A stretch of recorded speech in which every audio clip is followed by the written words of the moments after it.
కీర్తనల గ్రంథము 115వ అధ్యాయము ధ్యానిద్దాం. మాకు కాదు యెహోవా, మాకు కాదు, నీ కృపా సత్యములను బట్టి నీ నామమునకే మహిమ కలుగునుగాక. వారి దేవుడేడని అన్యజనులు ఎందుకు చెప్పుకొందురు? మా దేవుడు ఆకాశమందు ఉన్నాడు, తనకిచ్చి వచ్చినట్లుగా సమస్తమును ఆయన చేయుచున్నాడు.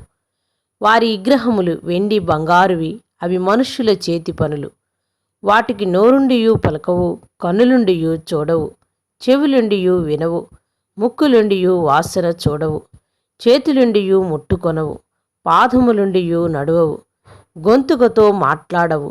వాటిని చేయువారును వాటి యందు నమ్మికయుంచు వారందరూ వాటి వంటి వారై ఉన్నారు. ఇశ్రాయేలులారా, యెహోవాను నమ్ముకొనుడి. ఆయన వారికి సహాయము, వారికి కేడెము.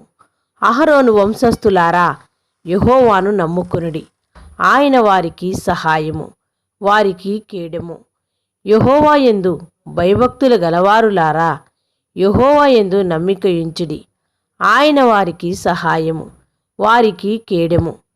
యెహోవా మమ్మును మరచిపోలేదు, ఆయన మమ్ము ఆశీర్వదించెను.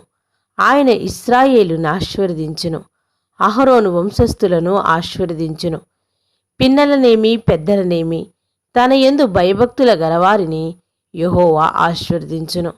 యెహోవా మిమ్మును మీ పిల్లలను వృద్ధి పొందించును. భూమి ఆకాశములను సృజించిన యెహోవా చేత మీరు ఆశీర్వదించబడిన వారు. ఆకాశములు యెహోవా వశము, భూమిని ఆయన నరులకిచ్చి ఉన్నాడు. మృతులను మౌనస్థితిలోనికి దిగిపోవారును యెహోవాను స్తుతింపరు. మేమైతే ఇది మొదలుకొని నిత్యము యెహోవాను స్తుతించెదము.